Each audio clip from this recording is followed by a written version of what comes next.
tuzak kuranların en hayırlısı aşkına. Osman Bey, ulu bir cenk için yola çıkmıştır. Adaletin, hürriyetin peşindedir. Bu kutlu savaşta ona omuz vermek varlık sebebimizdir.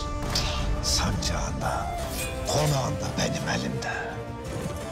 Moğol'a ruhunu satıp köpeklik edip adamlık taslayan Alişe.